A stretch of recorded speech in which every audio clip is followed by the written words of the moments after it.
எல்லாருக்கும் வணக்கம். மார்க்கெட் திறக்க இன்னும் கொஞ்ச நேரம் தான் இருக்கு. இன்னைக்கு ட்ரேடிங்க்கு நீங்க ரெடியா இருக்கீங்களா? சரி வாங்க. இன்னைக்கு நிஃப்டி மற்றும் பேங்க் நிஃப்டில கவனிக்க வேண்டிய முக்கியமான சப்போர்ட் ரெசிஸ்டன்ஸ் லெவல்ஸ் என்னன்னு தெளிவா பாத்துரலாம்.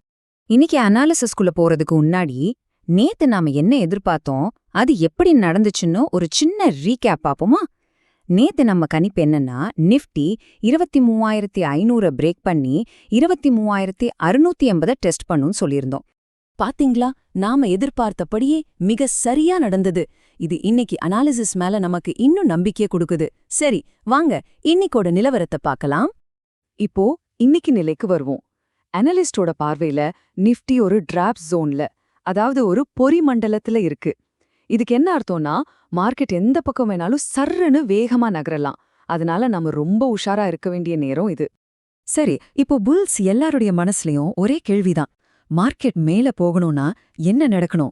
அந்த முக்கியமான லெவல்ஸ் என்னன்னு பார்க்கலாம் வாங்க. மார்க்கெட் புல்லிஷா மாறணும்னா நாம முக்கியமா கவனிக்க வேண்டிய முதல் நம்பர் 23,600. இந்த லெவலுக்கு மேல ஒரு ஸ்ட்ராங்கான 15 மினிட் கேண்டில் க்ளோஸ் ஆச்சுன்னா அதுதான் மார்க்கெட் மேல போறதுக்கான முதல் சிக்னல். ஒரு தடவை 23,600 தாண்டிட்டா அடுத்த ஸ்டாப் எங்கன்னு கேக்குறீங்களா?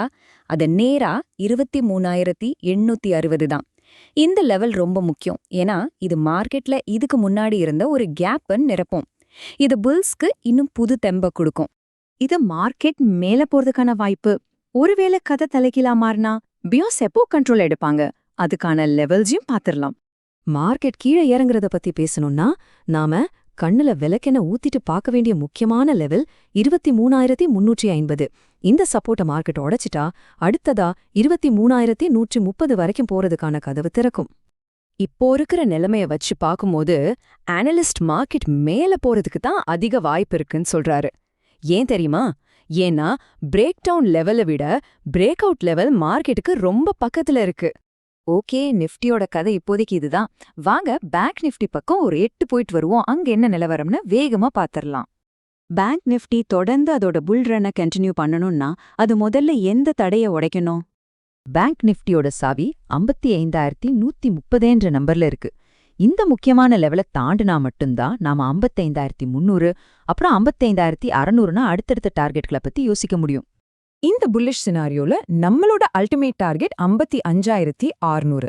இந்த நம்பரை உங்க சார்ட்ல மார்க் பண்ணி வச்சுக்கோங்க. சரி, ஒருவேளை பேங்க் நிஃப்டி பலவீனமானா அதுக்கான வார்னிங் சிக்னல்ஸ் என்ன? அனலிஸ்ட் ரொம்ப தெளிவா சொல்றாரு. 54,120லேருந்து 54,180 இந்த ஜோனுக்கு கீழே மார்க்கெட் உறுதியா இறங்குனா மட்டும்தான் அவரு பெரிஷா மாறுவாரு. அப்படி நடந்தா 53,600 வரைக்கும் எதிர்பார்க்கலாம். இங்க ஒரு முக்கியமான எச்சரிக்கை. மார்க்கெட் எப்படி ஓப்பன் ஆகுதுங்கிறத பொறுத்து ஒரு புல் ட்ராப் நடக்க வாய்ப்பு இருக்கு. அதாவது மார்க்கெட் ஃபிளாட்டா ஆரம்பிச்சு திடீர்னு கீழே சரிய ஆரம்பிச்சா நிறைய பேர் அதுல மாட்டிக்க வாய்ப்பு இருக்கு. ரொம்பவே கவனமா இருங்க. சரி, மேல போனா என்ன, கீழே வந்தா என்னன்னு ரெண்டு பக்கத்தையும் பார்த்தாச்சு. அப்போ இன்னைக்கு நம்ம ட்ரேடிங் ஸ்ட்ராட்டஜி எப்படி இருக்கணும்? இன்னைக்கோட தாரக மந்திரம் இதுதான். பாதுகாப்பா ட்ரேட் பண்ணுங்க. மார்க்கெட் ஒரு தெளிவான டிரெக்ஷனை காட்டுற வரைக்கும் கம்மியான குவான்டிட்டியில ட்ரேட் பண்ணி உங்க கேபிட்டலை பாதுகாக்கிறது தான் புத்திசாலித்தனம். நேத்து முந்தா நாள்னு 2 நாளும் பெரிய மூவ்மெண்ட் இருந்துச்சு இல்லையா? அதனால இன்னைக்கு மார்க்கெட் கொஞ்சம் ரெஸ்ட் எடுக்கலாம். ஒரு மாதிரி சைட்வேஸ்ல குழப்பமான நிலையில இருக்க அதிக வாய்ப்பு இருக்கு. அதனால சரியான செட்டப் அமையலன்னா அவசரப்பட்டு ட்ரேட்குள்ள நுழையாதீங்க. இறுதியா நீங்க எந்த ஒரு முடிவையும் எடுக்கிறதுக்கு முன்னாடி இந்த விஷயத்த ஞாபகத்துல வச்சுக்கிறது ரொம்ப அவசியம். இங்க நாங்க பகிரோம் இந்த பகுப்பாய்வு முற்றிலும் கல்வி நோக்கங்களுக்காக மட்டுமே. இது எந்த வகையிலும் நிதி ஆலோசனை கிடையாது. பங்குச்சந்தை முதலீடுகள் சந்தை அபாயங்களுக்கு உட்பட்டவை. எந்த ஒரு முதலீட்டு முடிவையும் எடுப்பதற்கு முன்னாடி ஒரு செபி பதிவு பெற்ற நிதி ஆலோசகரோட ஆலோசனையை கேட்டுக்கோங்க. இப்போ மார்க்கெட் ஒரு முக்கியமான திருப்பு முனையில நிக்குது.